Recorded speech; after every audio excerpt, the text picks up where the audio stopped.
Welcome back to UPress Play, a sports show produced by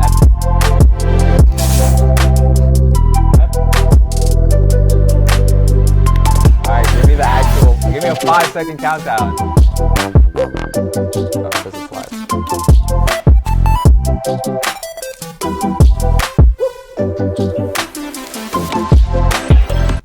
Welcome back to UPress Play, a sports show produced by FAU Student Media. I'm JD, and joined alongside me is Megan and Cameron. No Maddox today as he's on assignment doing some radio stuff for the FAU women's basketball exhibition. It's been a while since Megan's been on the panel. Been a long time. I know, she was just saying before we got on show that she's like, man, how do I even... Yeah, it's like, what is this? There's a camera and... There's lights. Yeah, we're back with a Halloween edition. Some of us are in costume. Some of us are not, but that's okay. The memo was sent out in a good amount of time, but you know, it is what it is. I'm rocking Top the Gun today. Don't tell anybody, I haven't seen the movie. And Megan is... What I don't know. What? It's a last second decision. I'm oh crap. I'm like Mother Nature. We'll just Word. Do the skirt, but it ties in. Yeah, it's given like you know, like I don't even know, garden vibes for sure. And Cameron is... I'm me. I don't know what he said, enough time for the memo for a costume. It was not, but I'm just excited to be back and talk some ball with you guys. Yeah, we are going to talk some ball. But before we get into that, we do want to give some condolences to USF men's basketball coach Amir Abdur-Rahim. He unfortunately passed away since last time we did the show. And just some really tragic news for the second-year head coach for USF. Who really seemed like he was going to do some great things to turn around that program, and definitely just made the American Athletic Conference better with his coaching over there at the Bulls. So thoughts and prayers to his family and to the coaching staff over there and to the whole USF community. It's always unfortunate when you have people like that who are you know, up-and-comers in the world of college basketball, and their time is cut short. Just really shocking news, and condolences to him. But with that, we do plan to continue and talk some ball. Before we get into any ball, being that this is a Halloween episode, I do want to kind of talk about Halloween a little bit, because I feel like as I've gotten older, I feel like I've like matured so quick to where like just like Halloween was like the coolest thing ever, and then you hit high school and then it becomes a thing where it's like you become too cool for Halloween, and it's like, oh well, you know, like what's that age would you think when you're not allowed to start trick-or-treating anymore? I said like junior in high school. Yeah. Really? That... Wait, are you saying like you're no? I mean, I'll let you guys get your spiel off, but I like when I say trick or treating, I mean like you're dressed up, you're knocking on doors, and you're like asking people for candy. Like, what's too old? Once I entered high school, I was kind of questioning, should I be doing this? But I didn't. I think the last year I went trick or treating was actually like my junior year of high school. Because, like, I was trying to get free candy, so, like... Oh, yeah. I don't think you grow out of, like... It's fun. Candy, honestly. Yeah. I'm trying to think, like, the last time, like, I dressed up and trick-or-treated. Maybe, like, 8th grade, freshman year, probably.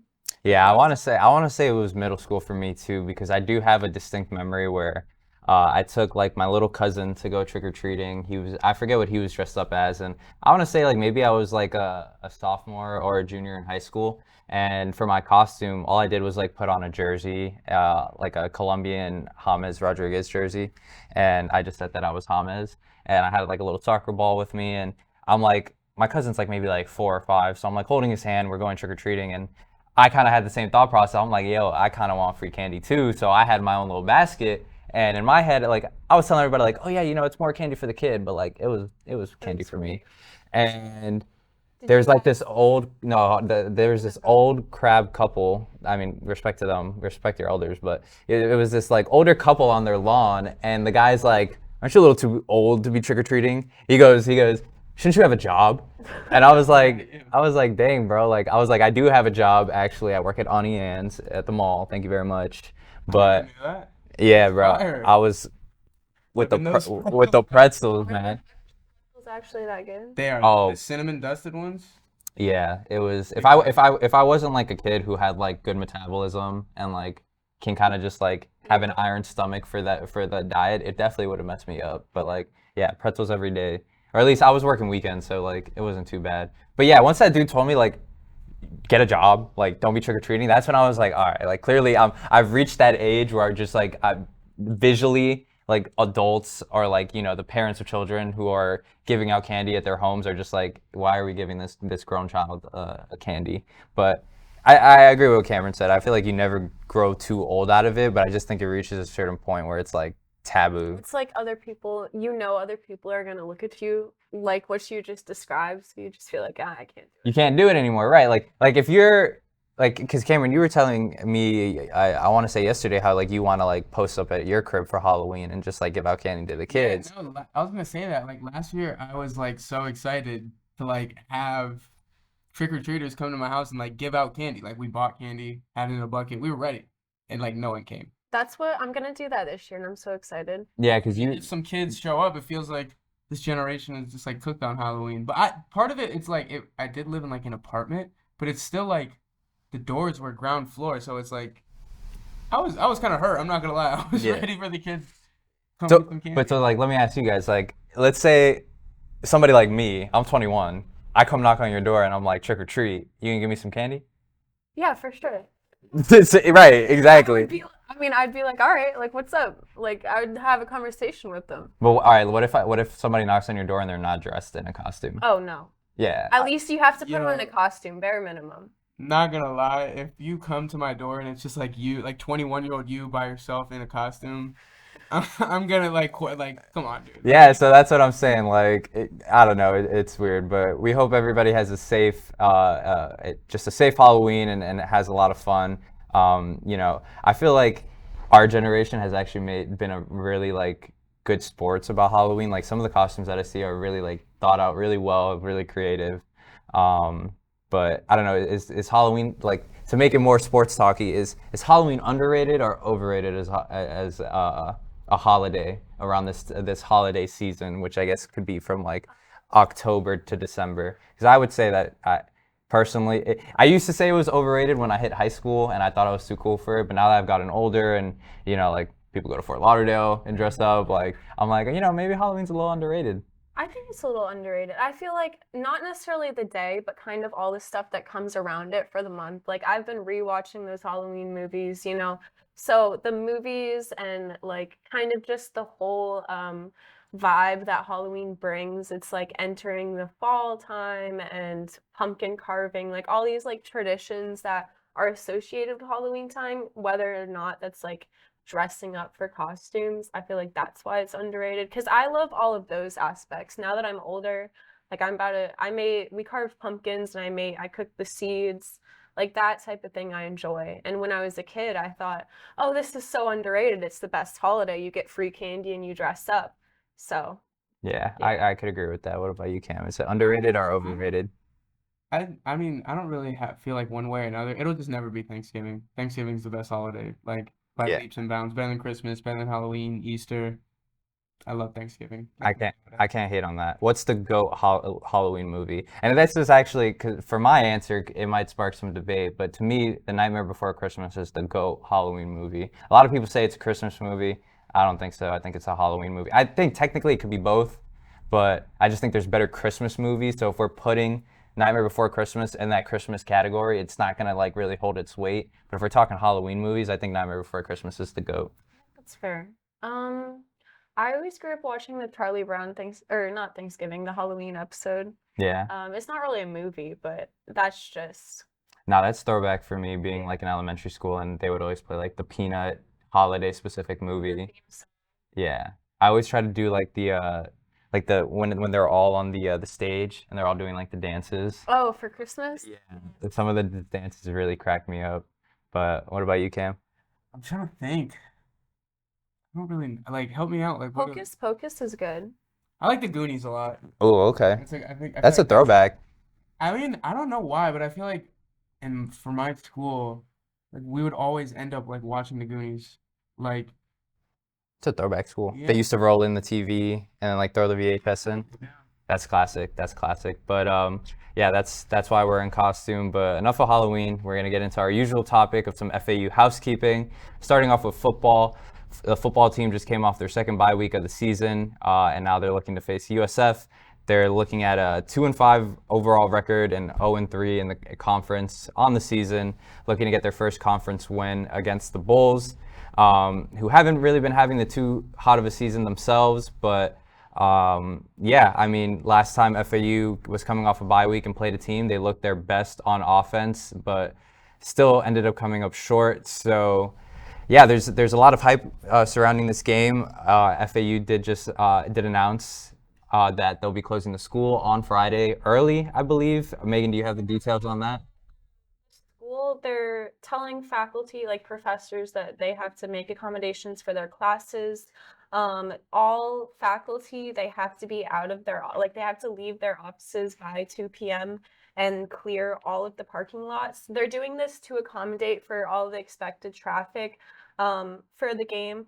Apparently, like Michael George, the deputy athletic brand communications director, he said that it's been a decision that they have made in the past based on when football games like previously occurred on weekday nights. It's kind of surprising though, like they're canceling all these classes. They're closing the FAU Rec Center at 3 p.m. The game isn't till 7, so it's like, how much traffic are they really expecting where they have to clear out all of the parking lots? Like, I don't even believe that they've released anything saying that tickets are sold out or anything to that nature. So it's kind of putting the school at a little bit of a disadvantage, but it's like, it's kind of, I don't think that this has happened in the time that I've been here. This is my 3rd year, and they haven't done this in the past 3 I'm years. trying to think of any like really prominent like The only Friday night games. I if this is procedure for weekday games, I'm pretty unfamiliar. The only other game where we played like a Florida school, but it was on a Saturday, was UCF, and But that was on a Saturday, no? it was a Saturday. But I'm just saying, like in regards to the so-called hype that's going to be building up, it'll be interesting to see the turnout, because I know that I've driven from South Florida to Tampa when I went to go cover the USF basketball game. So it's not an easy drive, but there's definitely going to be the dedicated fans that want to go, because I will say the Boca Stadium is a pretty nice stadium. Yeah, there definitely will be, and I'm glad that you brought up that UCF game, because I went and actually like 5 of my family members drove down from Orlando because they're UCF fans to attend the game. So with the location of the school, definitely a lot of fans are going to come out.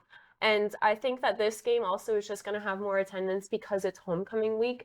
That's probably another factor that played into it. You know, they've been doing homecoming activities all throughout this week, and then they're kind of building up the anticipation for the game. So hopefully, you know. Before we pass over it though, definitely part of why they like are closing stuff at like 3 and like making sure professors are out by 2 is to give nobody excuse but to like be at the game. You have nothing else to do if you're on campus but to be at the game. That's why.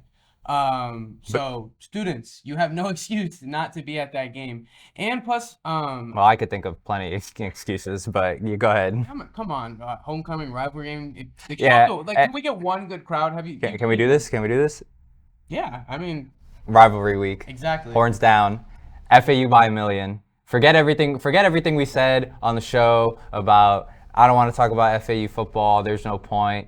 It's hate week. And I just think it's so fun when there's actually like a so-called thing that you can do that like really pisses off the rival team. Yeah. With the horns down. It's just like, it's so easy. Like, as sensitive as Texas about it, but Probably I know not. what you mean. But no, like, seriously, that's exactly why they're closing stuff so early, so like that students have no reason not to be at that game. And I think like in a game like this, where like kind of like shifting into like what we think is gonna happen, in a game where like both of these teams haven't lived up to expectations at all. Like FAU's 2-5, this team's 3-4. I think a lot of people expected at this point in the season both of these teams to be a lot better. And when you throw in the fact that we don't really know who's going to be playing quarterback for USF, Byram, Brown, is still questionable at this point. I don't really know what like his practice throughout the week is looking like. But they have not made a decision at quarterback. So when you have two teams that have been really underachieving to this point, and throw them into like a pressure cooker, like rivalry type game, who really knows like what can happen. Yeah, I did see somebody on Twitter call it the toilet bowl. But Oh. I think regardless, anytime you have in-state rivalries, I think that's pretty much a huge privilege, especially in conference. So stakes are high because it kind of seems like this is a loser leaves town showdown type of deal. Because USF is at least is in contention for a bowl game, which was pretty much like the highest point of their season last year when they had their huge bowl game win in the Boca Raton Bowl against Syracuse, which was leading the hype for this season, and they've kind of fallen short on that. And same thing with FAU. This has been one of their easiest schedules since Tom Herman has taken over, and honestly, this decade. And regardless, it still hasn't panned out the way that they wanted. So, I mean, it'll be interesting to see. We'll be having predictions on the University Press website coming out, I believe. No, they're coming out Thursday. Yeah, they're coming out a day early since the game is. They would be Friday, but Yeah, we got a Friday game. Honestly, do you think? I mean, the FAU is coming off a bye week, but do you think this game being on a shorter week is to the advantage of FAU? Longer week. I'm glad you bring that up. Yes, because think back, coming off their last bye week, they're in like a weird spot having two. Was North Texas, and that was the best we saw them play. all season by leaps and bounds. And ask them if you ask them. Plenty of us have. Especially the offense. A lot of it had to do with having 2 weeks to game plan for a specific defense and not having to think too much and being able to play fast. So yes, I do think that will be to their advantage. But USF is also coming off their own bye week, which shouldn't be ignored either. I didn't know that actually, journalism student, that they were both coming off of bye weeks, but That's Unless I'm mistaken. it's kind of hard. Like neither team really has the advantage in that sense. But it's kind of more what can they do to take advantage of the situation that they had, and I guess we'll have to wait and see how well they really prioritize getting to know each other's playing capabilities like in practice the past 2 weeks. Because I mean, we saw last year FAU, it was like I don't remember the exact score, but it was a pretty differential It's like 50, game. It was like a blowout or something. 56-14. So yo, shout out Daniel Richardson. That was an insane game. LaJohntay Wester went off. Who was the other receiver that we had that transferred out that he was going off to? Don't remember his name. Shout out to all the transfers, but yeah, it was a blowout, but the players that you just mentioned, Daniel Richardson, LaJohntay Wester, they played amazing that game, but FAU doesn't have that this season. They don't have that. They still don't have a go-to wide receiver, and that's the same thing that we've been saying this whole semester. So that's why I know that I feel like we can't really normally it's kind of like you can take how the teams matched up last season and kind of use that to slightly predict how it'll be this year. But in this sense, we can't do that because it's a whole completely different lineup that we'll be seeing. And that's where it's going to be exciting. It's almost like, I mean, we were kind of talking about this beforehand, but USF is a newer rival compared to FIU. And that's why personally, like, ignore the journalism part. But for the FIU game, I had more hate towards them. For USF, I feel like they're like newer rivals, so I don't really have that hate towards them yet. But they have to like come through now because it's another rivalry type setting. yeah, I think a win from the rivalry standpoint, a win would definitely benefit USF more just because FAU is coming off that blowout win. And I think that actually helps FAU from a marketing standpoint because I think a lot of fans who aren't aware of the transfer portal or the fact that the two teams are completely different. I think a lot of the basic fans that are just thinking about it as a homecoming game, because this is indeed a homecoming game and there are going to be a lot of alumni who are there for that reason, as well as people from Tampa driving over to watch their team play in South Florida.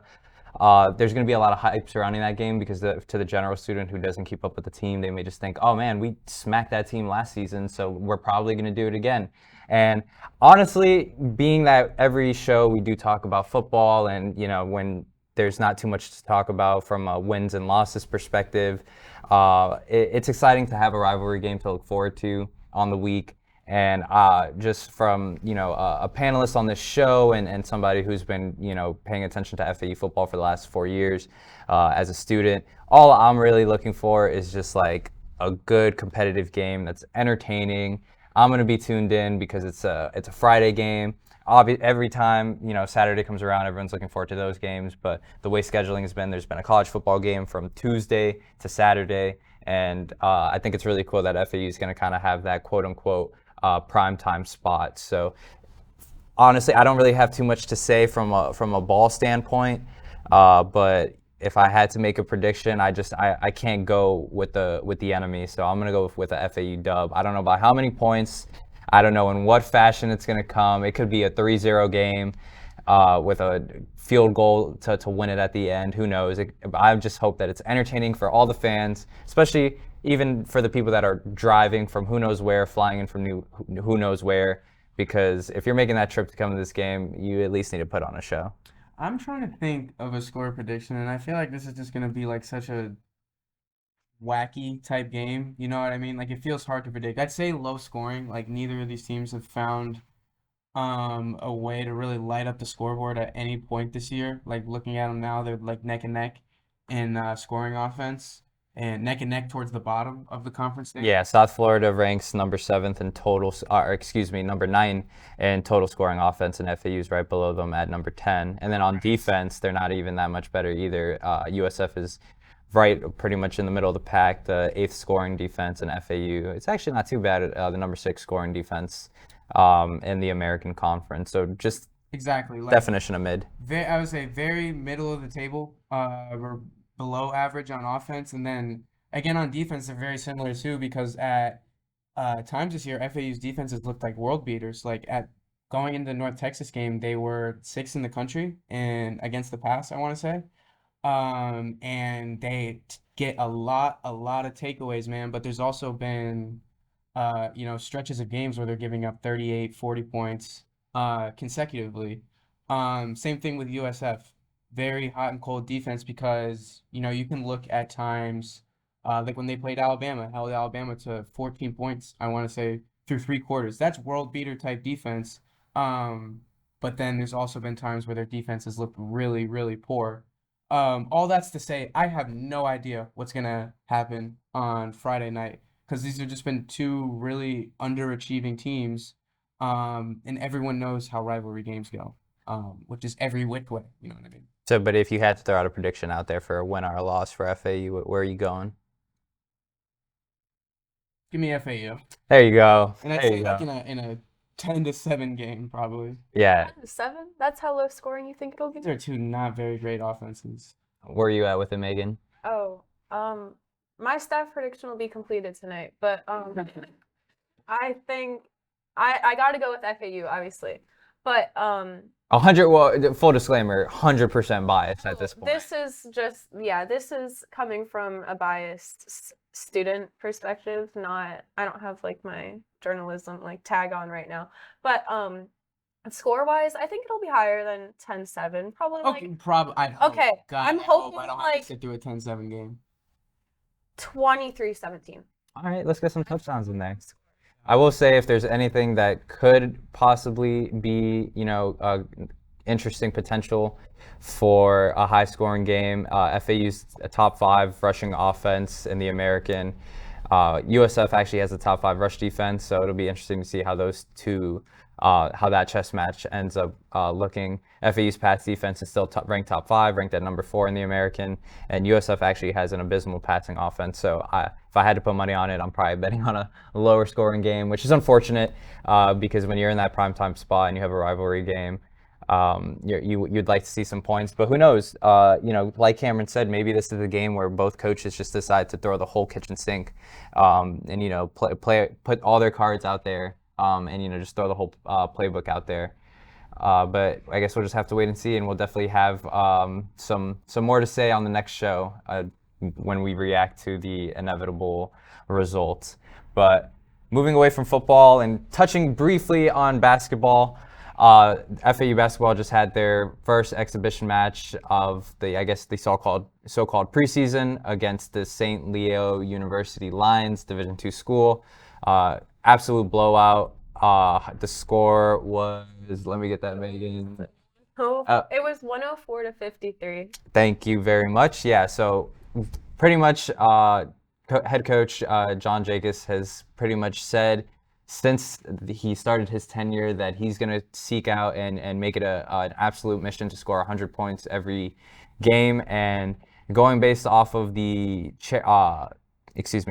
practice match, Paradise Madness between the two teams that played each other, where the so-called starting lineup scored 60 points in half.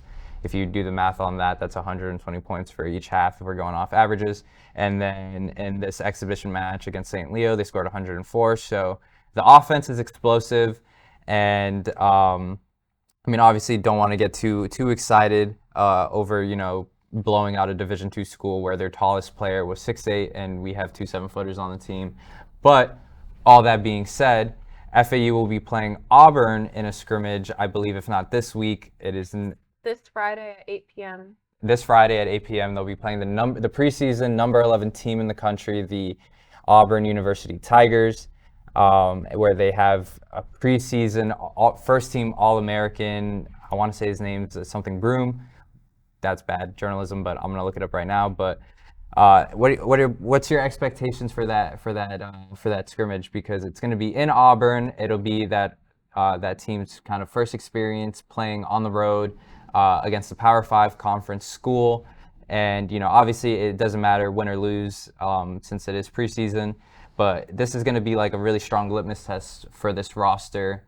And how they respond to actually playing some competition that they're trying to be on level with. Obviously, FAU being a mid-major school, it'd be really tough to really compare them to any sort of Power 4 conference competition. But that's what they're aiming to be this season. With March Madness aspirations, these are the teams that you're gonna have to beat come March. So just thoughts going into that. If they get absolutely blown out, is that a big concern, or where are we at with that? I think this game is going to show, I don't want to use the word expose, but it's kind of how I mean, the weaknesses on this roster, because, a team like St. Leo, like JD brought up, Division II, the tallest player is 6'7", 6'8". They're not going to be testing, some of the big guys down low. So this game, I think,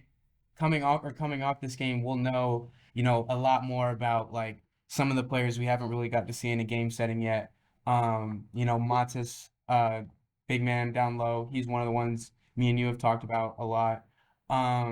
So yeah, like this is a completely different opponent. It won't look as pretty as it did against St. Leo, because this is just a really, really talented team. Like you said, they have a lot of highly rated players.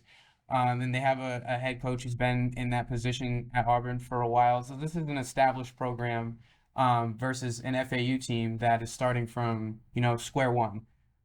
So that's the result, you can usually expect. But that's not a horrible thing. That's why you schedule tough in the preseason, so that you can figure out what your weaknesses are early on and then address that as the season goes on. Yeah, I think it's definitely an interesting schedule choice by Jacobs and his staff, because I could see it where you have 2 preseason exhibition matches where it's 2 teams that are sort of maybe like maybe that first one is a little bit below FAU, maybe like a smaller mid-major school, maybe low-major school, not on the level of a Division II school, maybe still a Division I school. I don't want to say like the Atlantic 10 Conference, because that's actually a pretty good conference, but maybe like an ASUN or a CUSA team, and then for that second one, maybe like a lower Power 4 school. I just think the severity and the difference between playing St. Leo and then the preseason number 11 team in the country in Auburn, I think that's a huge gap between the level of competition. So I think that's definitely an interesting choice. But honestly, I think no, please. It's out of necessity, or not even necessity, but I don't think they're thinking into it that deep. I think like playing Auburn is like a conscious decision. Like playing the number 11 team in the country, accepting that game is a conscious decision.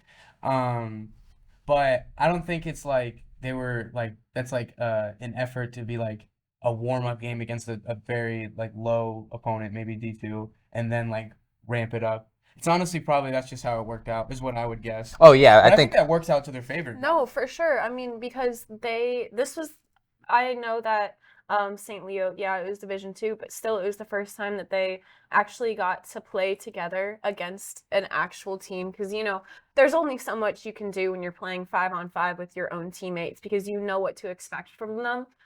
So they finally got to, test out their skills, even though it wasn't as talented of a team.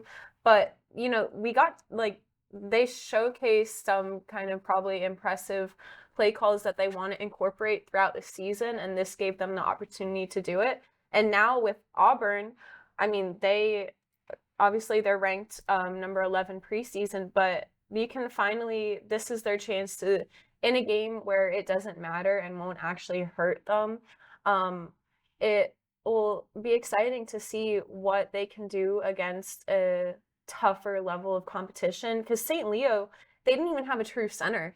And Auburn, they have Dylan Cardwell, and he's 6'11", so he matches up with Matas. I'm saying that correctly. Yeah. He's matching up with Matas, so they'll finally have that tough like play. And I think it's a good play, because even if they get blown out and realize, okay, this is all of the mistakes that we're doing, you can't really hold that and keep that for, October. We're in October now. I'm talking you'd rather have that now December. than, like, Yeah, January. exactly. Yeah, I just think the point that I was trying to make is that when you schedule somebody like St. Leo, you obviously you don't want to underestimate any opponent, and I'm not going to go on and make an assumption that that's what the team was doing, but this is kind of a team that you can kind of just chalk up as, let's practice, let's run some sets and build some chemistry, and then going into an Auburn game where they're ready to take your heads off. I just think if you would have kind of closed the gap between those two exhibitions where you could actually take that first one a little bit more serious in regards to, all right, maybe let's run some sets, let's play a little bit more serious defense, and then, all right, let's ramp up the style of play. Because I just think when, I couldn't come up with an analogy, but you play St. Leo and, you're kind of sleepwalking through that, and then you go into Auburn where, they have so much hype surrounding that program being a preseason ranked team and it being a charity match where all the proceeds are going to be going to the school. Auburn's looking to put on a show against FAU. So I don't want to obviously speak for anybody of why this was scheduled, but you can only assume that Auburn's looking to put on a show for their fans and for their students. So FAU really has to come in with that underdog mindset that they're going to have come March. So obviously this doesn't hurt them, and we'll be looking for the results of the game after Friday. But I mean, I'm just interested to see how they respond to competition that is going to be, at least on paper, way more talented than they are, because come March, and even honestly in some of these non-conference games that they have scheduled, they're going to play Michigan State in December. They have a tournament where they're going to be playing a couple of Power 4 schools and some high mid-major schools there. So, it'll be interesting to see how the team responds to that, since in this last exhibition game, it was kind of something that they were probably just sleepwalking through. One player, like in particular, obviously I am looking to see how all these transfer players are going to do, especially Matas, since he led the team with scoring, and he clearly has the capability to become the next starting center for the team. But Trey Carroll with 21 points, like, I was shocked to see that statistic after the game, and his teammate Devin Vanderpool was saying to expect to see him this season, which honestly it was not something that I was expecting. I kind of thought that he wouldn't become one of the starters and that it would be all of these new guys, but that's what I'm curious to see, if we're going to see that same type of gameplay with him in Auburn, because he did, even though he didn't really play throughout the games, but he did go with the team to the Final Four. He's had that experience, So I was impressed to see that he was a second leading scorer off of the first after St. Leo. I can't say expedition, right? Exhibition. Yeah, we're just not gonna say it. We're gonna come back to that. But no, definitely a valid point because when you look at the roster, they are kind of lacking size on that wing and on that perimeter. So Trey Carroll is gonna definitely need to be that guy from a defensive standpoint, which historically covering FAU basketball the last 2 years, he's really been more of that spark of offense off the bench because he's definitely a hard cover, being around 6'8", in that 200-pound range. You know, you can't necessarily put a guard on him because he's gonna overpower them, but you also can't put a big on him because he's really quick. So I'm definitely excited to see how Trey Carroll evolves because I believe the starting lineup from that exhibition game, they did end up running that 3-guard lineup that we were talking about where it was Leland at the point, Kiki Tandy at the 2, Ken Evans is kind of that small guard wing at the 3, and then they had Baba at the 4 and Modest at the 5. So, you know, I was kind of expected that, you know, with Ken Evans Jr. and Kiki Tandy being in their last year of eligibility, that they were probably going to get the most promised minutes in regards to all the players on the lineup. And I just think Leland has so much talent at that point guard spot and really handles the ball well that they really did need him in that ball handling spot. But it'll be interesting to see. I think the one thing that really did stand out to me from that exhibition game was the way they shot from 3. I believe it was 4 for 20 in the game. And, you know, we've seen this before when Dusty May was the head coach, and we saw it the last 2 seasons for FAU men's basketball where, you know, obviously over the years, basketball has really been trending towards live and die by the 3-point shot. And, you know, when you have a 7-footer on the team, it makes it a lot easier to run that offense because in college, you're really focused on, all right, if you throw that ball to the big man down low, probably going to have to double him, and then you kick it out, and there's definitely going to be an open man. But it ended up working out for FAU that year. They went to the Final Four because they shot historic numbers for FAU, and they were one of the best 3-point shooting teams in college basketball that year.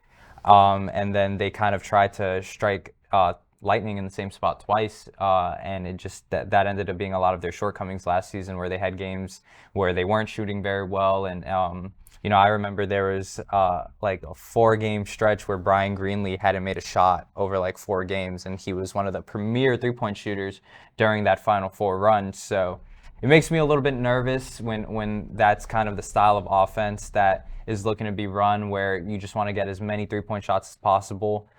Because if they're not hitting, then you need to adjust. And, you know, it's early. We haven't even seen an actual game that even means anything. So obviously us as media on a panel, we need something to talk about. So we're going to overreact. But I'm just curious to see how that team, you know, how the team shoots from 3 as a collective group. Because if you have one guy who's making 5 of his 6 threes and then the rest of the team's only making 3 or 4, you know, that's just not a really good recipe for success.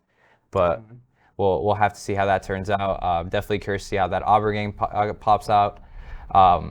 It shows up and everything. Can't talk. But no, I mean, it's going to be a packed Friday for FAU sports, and hopefully FAU football and basketball can walk away 2-0 that day. I think that would be best case scenario, but we'll have to see how that goes. But before we get into a little bit more of some FAU sports, the University Press has released its latest print issue of the semester, The Historic Election. Read about what the FAU community has to say about the election, some of the amendments on the ballot, and more. Grab an issue at your nearest UP newspaper bin or stop by the newsroom in room 214 of the Student Union. We have some newspaper bins in General Classroom South. We just recently put a new one in the College of Arts and Letters. So if you see anyone, it's free, grab it. And if you're looking for another copy, stop by room 214 in the Student Union. No, go ahead. You got it. Student dorms. So if you live in Glades, UVA, IVA, Heritage, they all got them in your lobbies. Definitely a good point. So, you know, just go down to the lobby, grab one, and read what we had for what we worked on. Really hard on those stories, some long-form stories. And one of the stories that me and Megan got the pleasure to work on was kind of getting a political pulse on student athletes on campus. You know, it feels like ever since, you know, politics has become a really big thing in the country. People kind of look in, the celebrity culture to see what their favorites, celebrities and athletes have to say about certain issues. And, obviously it's a touchy subject. We don't ever really want to get into it on our show, but we were just curious what the student athletes of FAU had to say in regards to just being politically engaged at all, not looking to see who anyone's voting for or what their values are on any issues, just trying to test out and see, are people engaged, and if anyone's really keeping up with what's going on during this time, because anytime it's an election year, it's just it's become impossible to avoid. So what we decided to do was DM student athletes asking if they're politically engaged. We ended up doing it until our account got locked out for spam, which left us at the message 129 student athletes that we reached out to. And with that, out of those 129 that we reached out to, none of them responded to the question. The question that we asked them was, quote, hello, we are writing an article for FAU's University Press about student athletes and political involvement. Would you consider yourself politically involved in this upcoming election? And has it been a discussion point on your team? If you'd like to call us, we asked if they'd like to leave a statement or reach out to us via phone call. And a majority of athletes did not respond, left us on red or delivered or didn't respond. Some of them that did respond, one athlete said that he's not politically active, and we thanked him for reaching out in the response, while another athlete said he's from Canada, so he doesn't have anything to say. So just kind of get your thoughts on that, Cameron, in regards to the student athletes who maybe, why do you think they're possibly not engaged? Do you think, and coming from your perspective as a student here on campus, is it just a lack of not necessarily caring, or do you think student athletes just kind of have too much on their plate to really get involved? I don't doubt that. Well, I don't doubt that student athletes are politically engaged. I just doubt that they're very public about it, which might be wise on their part, honestly. Because, and I don't say this to like discourage athletes, but a lot of times that just like breeds a distraction from what they're usually focused on, which is playing sports. No matter what you say or how you do it, when you step kind of into that arena, it's gonna get someone upset. So I assume that's why, and they wisely just, instead of being public about their thoughts, feelings, opinions, they just do that privately, which I think is wise. No, for sure. Yeah, we definitely, there was no spite towards not getting any responses. I wasn't expecting We weren't expecting any at all. It was funny because we got a couple that were kind of like asking, oh, what are you really doing about this? And then we're just like, no, we're not asking who you're voting for. That was a huge thing that we wanted to emphasize. I feel like a lot of people, when we kind of brought it up, were like, you guys want to know who I'm voting for, which is also, that needs to be a discussion. Like, that is kind of like a trigger topic now. It's almost no one wants to even share, whether you're not even a student athlete, if you're even just a student. Like, I had to go around interviewing people for a different article in the paper about who you're voting for, and a lot of people just don't want to share that. So it's kind of like a fear from just students in general about sharing their political perspectives. And for athletes, that's heightened because of the pressure that they have from, not from the school, but just they have an image. They're viewed now. I mean, they can get NIL deals and that type of thing. So they kind of probably feel the need, they have to present themselves in a certain way, which we can understand. We're journalists. We can't share our bias. I mean, we have just now, but we can't share our bias through our work. So they don't want to share their perspectives through their work either. No, yeah, you guys definitely bring up some good points. And yeah, it is, just to be frank, it is sad that we've reached that point where it's not open discussion, and it feels like there's so much, I don't want to use the word hate, but just kind of like that civil discussions just can't be had in regards to the topic. And I think that was the main point of interest when we decided to tackle this story, was it was expected that, no student athletes really wanted to, say the wrong things. And I just feel like when it comes to certain discussions about politics, I don't feel like anybody should feel like there's a wrong thing to say. It's just a matter of discussion, and that's how we move forward, together as citizens of the United States and as a country to, have those tough conversations. And we did get to speak to, one student athlete who was actually, not afraid to speak about, where he stands on things. Enrique Toro, sophomore cross-country athlete who's actually a political science major. He actually shared some really interesting stories where he went to an AAC conference in San Antonio. Yeah, it was like a media day or something like that, and they were having a panel discussion about NIL, and he ended up going on like a huge tangent about how the student athletes are, they should be considered employees of the university, and he was just very had a lot of strong things to say about that regard. And he, when we had our interview with him, he thought that he was cooked and that he was going to get into a lot of trouble for what he had to say. And instead, he actually ended up getting nominated to give a speech about, political engagement at freshman convocation this past fall. And at that speech at freshman convocation, he ended up just, in closing remarks, stressing the importance of voting to the FAU student body, quoting that it is your civic duty as a citizen to, make sure that your voice is heard and to make sure that we uphold democracy. So to close up that whole discussion, go out and vote. I still need to vote. Have you voted, Megan? Perfect. Have you voted, Cameron? I have not. I low-key still need to go vote too, but it's so easy. You can look up where do I vote online, and depending on where your city is, there's got to be an organization, a government website that can give you that information. So. Yeah. And if you're registered, I'm registered in Orange County, so I just did my mail-in ballot. So if that works too. Yeah, definitely make sure you do that before November 5th. With that, we're gonna get into some professional ball, get into some NFL. I feel like it's been such a long time since we've gotten into NFL because there's honestly, surprisingly, been so much to talk about with FAU athletics. But I want to say we're kind of slowly approaching that halfway mark. We still have some really big games lined up in the season for the NFL. We haven't even gotten to the Thanksgiving games.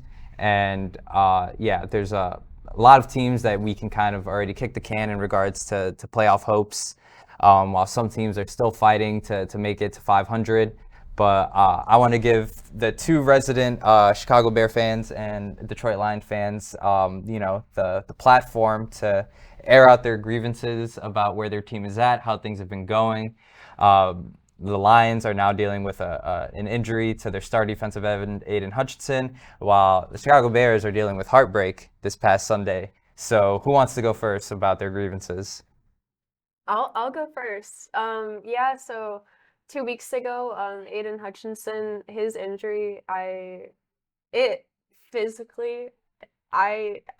always the type when I watch a player get injured, I physically like hurt for them, and then watching him, it was just I just want to send out my thoughts and prayers to him, and I hope that, he instantly got rushed to the hospital. He had surgery done already on his leg. I mean, he's been posting with his family like on the couch, like, oh, this isn't our typical Sunday, but supporting the team. And That had to be that's got to be tough. yeah, Bad. for him, like, I would be so heartbroken knowing that that I could be out there playing, and he's like our star defensive player. And that's what, after that injury, it was extremely nerve-wracking going into the Vikings game. I honestly thought that the Lions were about to get like their butts kicked, and they pulled through with the last second field goal by I'm blanking. I have him on fantasy. I'm blanking on his name. I could have told you his name like literally. I know, but okay, I'm blanking. But hearing the Lions kicker's journey is so cool because 18 months ago he wasn't even playing football anymore, and now in the last couple seconds he secures the win against the Vikings, who also our divisional rivals, and then obviously just had the blowout win this past weekend over the Titans. So I'm feeling, you know, very great about this team right now. 6-1 is not just as a Lions fan for 20 years, this is not a feeling that I've had in a while. So I hope that they can continue to persevere without Hutchinson. But maybe this Thanksgiving won't be as rough. Yeah, shout out Jake Bates. I had him on fantasy. Thank you. Yes, Uh, Bates, your story is very inspiring. seven extra points kicked, and 1 field goal for 12 points. Shout out Jake Bates. I still lost this week, but it is what it is. Yeah, I wouldn't, if I'm like a Lions fan, I wouldn't. Obviously, I'm concerned about Aiden Hutchinson, but I don't think this is like too grave of like a loss. Like the Lions are like still a wagon without Aiden Hutchinson. Because what makes the Lions so good is they have like the best offense in the league by far. Yes, losing Aiden Hutchinson is gonna hurt their defense, but Dan Campbell's already like hinted at possibly like trading for another pass rusher. Max Crosby. It's not happening, but that'd be fire. That'd be wild. But even without Aiden Hutchinson, I still think this is one of the best teams in the league. Where I think you might if they lose a couple of like their divisional games down the stretch, and it like messes with some seeding in the playoffs, maybe people will be thinking about, oh man, maybe if we just had another really high end pass rusher then. But as far as like how they like look right now, I don't think that's too grave of an injury. Yeah, no, I think they're definitely in a good spot. Their scheduling is definitely really interesting, where for their last 10 games of the season, 5 of those games are divisional rounds. So I'm not sure, like that's the like almost like the all of the NFC North. Like it's actually kind of awesome considering like the NFC North is like the premier best, division like, right now. division in football. So like the last 7 weeks, just like fight to the death. Last 7 weeks, crazy. It's gonna be Yeah, because you could be third place in that division from an overall record standpoint, but if you win out your divisional games, you could go from the third spot in the division to first. right. So yeah, I mean, wouldn't want that to be me, but yeah, I think the Lions are in a good spot. I want to say, looking at their schedule, it's not easy. Their next game's against the Packers. They got the Texans there. There's really, I want to say, 2 games here that are potential just layups, which is against the Jaguars and against the Colts. You're looking at the 49ers. The hope is that they're going to be healthy come the end of December. So that, I wouldn't chalk that up as a win just yet. And then you got to play the Bills. And then after that, it's, all divisional games, and that division's really tough. So, if they address defensive end with somebody who's just a little bit above average to hold down Aiden Hutchinson until he comes back next season, that would be great. If they were to go for a home run and get somebody like a Jadeveon Clowney or a Myles Garrett, that would be definitely. I wouldn't know who's stopping the Vikings, because it is unfortunate when you're losing your player who was pretty much in the running for Defensive Player of the Year. But it just seems like that team under Dan Campbell just has a way to plug holes. So they have insane chemistry. Like it's like the power of watching the locker room speeches, it's like, wow, y'all are I've never seen this type of, also their social media team is like amazing. But offensively, there's no question that they're doing amazing there. And I don't know. It's fun to watch football and not just be like, oh, yep, another loss, Must be nice. Yeah, I guess that's a great segue into what happened to the Bears this past Sunday against the Washington Commanders, losing on a last-second Hail Mary, where Jaden Daniels was questionable coming into that game due to a rib injury, if he was even going to play or not. He does end up playing, and with I didn't get to watch too much Sunday football, but they had a lead, and it was Hail Mary. Just you need to just catch the ball, and they did just that. And the Chicago Bears lose in a heartbreaker. In a game where you really want to steal because it's an away game. and it just fell right out of their hands. So, Cameron, I don't know if you want to share what your immediate reaction to that was. It probably wasn't safe for, FCC Airways, which we aren't on. If we wanted to, we could curse, but we don't. Yeah, it's good that we're doing this like 2 days removed from it. That was horrible. Horrible. And the reason why I was really excited for that game, and for the same reason everybody else was, it's Caleb Williams versus Jaden Daniels, and they just come out and lay an egg for 59 minutes. But I don't even remember how many seconds left now, like 20 seconds left. They finally take the lead just to lose like that. It was one of the worst roller coasters of emotion I've ever been on. But the worst part is that all of this falls on coaching, in my opinion. We can start with Tyreek Stevenson taunting the crowd as the Hail Mary's happening, and not only that, your exact responsibility is the one who caught it and you tipped it. I can't think of like a worse play that I've seen. Only thing I can think of is Marco Wilson from Florida throwing the shoe and losing the game. If you know, you know. But that is 100% coaching. That a second-year starter is doing that. It 100% falls on coaching. And then think about the offense. You had 2 weeks. They were coming off a bye going into that game, and that was your game plan? That was what you come up with off of 2 weeks? And sure, partly that blame falls on Caleb Williams because he did not play great. He didn't. But when it came down to it, when we needed a game-winning drive, twice he put that on. And in doing so, he had to overcome coaching in a thought because of the mindless decision to hand the ball off to an offensive lineman with the game on the line. That's what you're coming up with, and then you get lucky and you get the ball back again. And you're in the red zone and you call a 3rd and 5 quarterback draw? What are we doing? What are we doing? And you somehow get bailed out of that and find a way to score. And then you get failed by terrible coaching again on a Hail Mary. It's so frustrating that we thought we had the quarterback. We thought we were over like losing stupid ways like this. Like we finally proved we can beat up on bad teams. And then you finally get in a game with a real opponent and to lose that way, it's disgusting. Disgusting. Yeah. And spiel. Brutal is the only way to put it. Tyreek Stevenson post-game after, missing his assignment on Noah Brown, who ended up catching the Hail Mary. When people broke down the film, that was indeed his assignment, to box out Noah Brown. And on Twitter, he went to apologize, quote, "To Chicago and teammates, my apologies for lack of awareness and focus.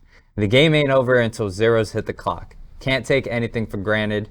Notes taken. Improvement will happen. Hashtag bear down." Yawn. Nice chat GPT response, brother. Also, that's just like a clip of it. Also in that like apology, quote unquote, he said he wasn't taunting Commanders fans and that he was cheering on Bears fans.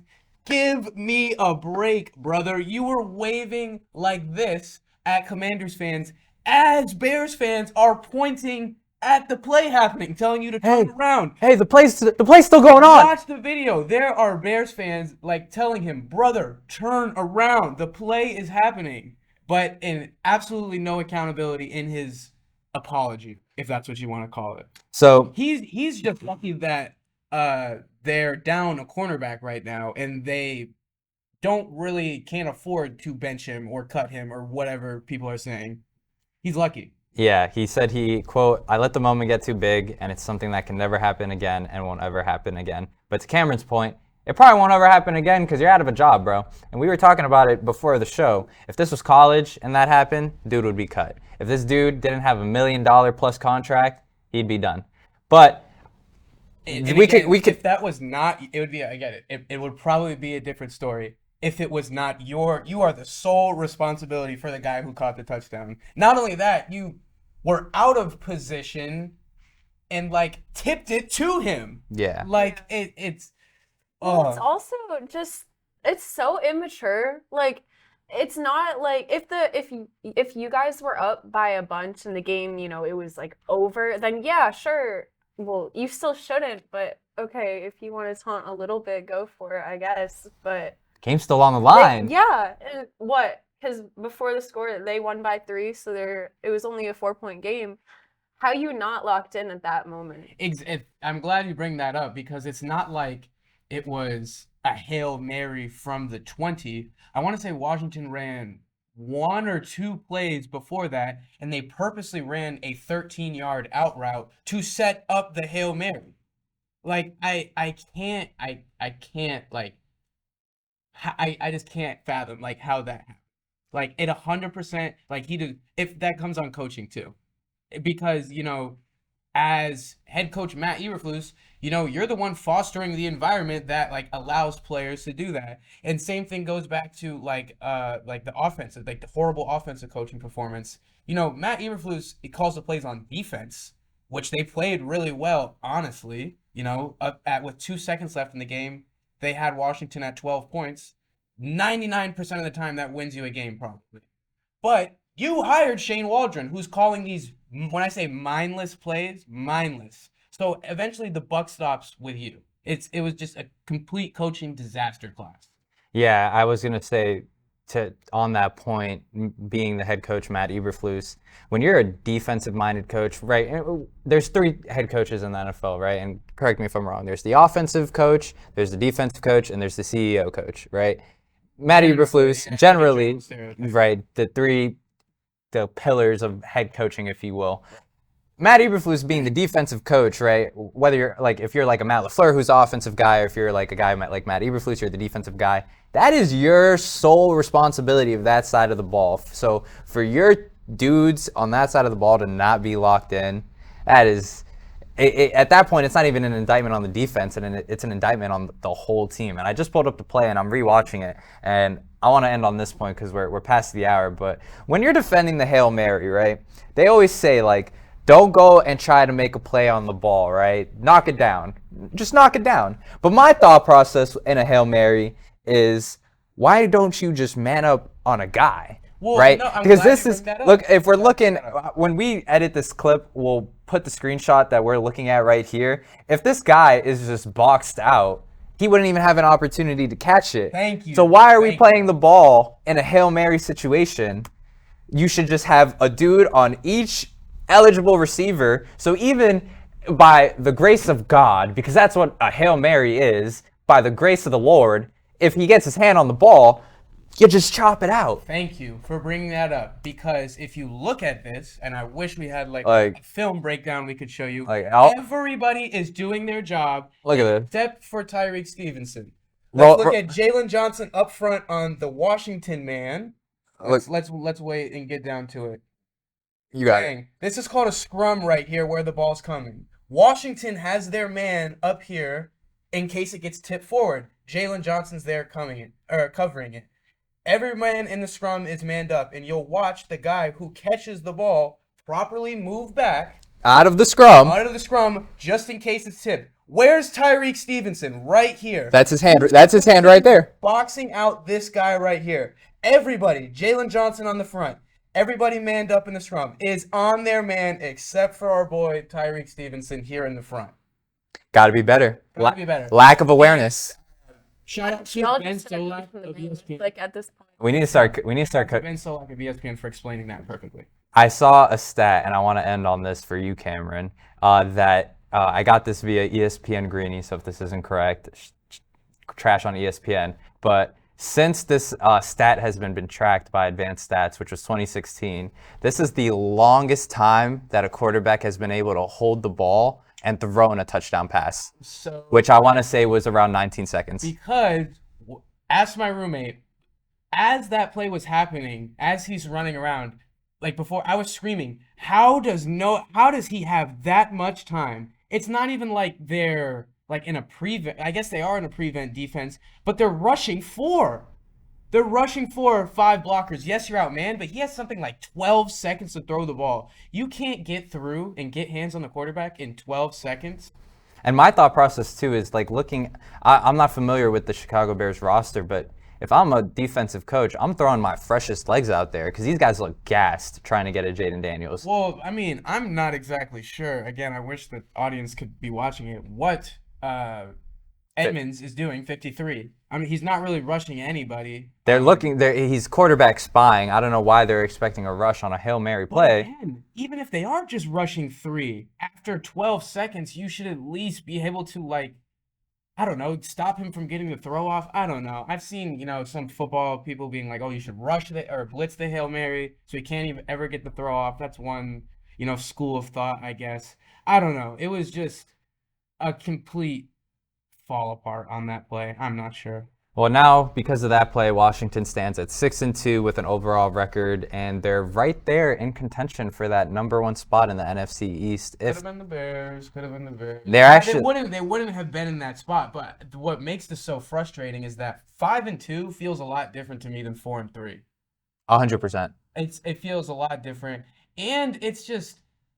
This game is we're gonna have so much narrative ball off this game, and what sucks is that Jaden Daniels really didn't play that well, if we're gonna be frank about it. Like, sure, he had the prettier stat line. I think he finished with 351, the 1 touchdown at the end, and 1 pick. A lot nicer looking stat line than Caleb Williams, but at the end of the day, neither of them played really well. But we're gonna get so much of Chicago made the wrong pick, because of some weird, ugly head-to-head matchup 7 weeks into their career. Well, what an exciting time for the NFL, and with that, we will be closing the show. Megan, where can the people find you? You guys can find me at Instagram, Megan_Bruinsma, and at Twitter, Megan Bruinsma. You can follow me on Instagram at jd.delcastillo and on Twitter, jd_Delcastillo. You can find me on Twitter at CamPriester247. Once again, thank you guys for watching UPress Play. We'll be back with another episode next week, Tuesday. We'll be getting to USF. We'll be having reactions to that Auburn scrimmage, and we'll be getting into some more NFL, NBA, just everything sports related. Want to thank you guys for watching, and that's been it, guys. Peace. Absolutely.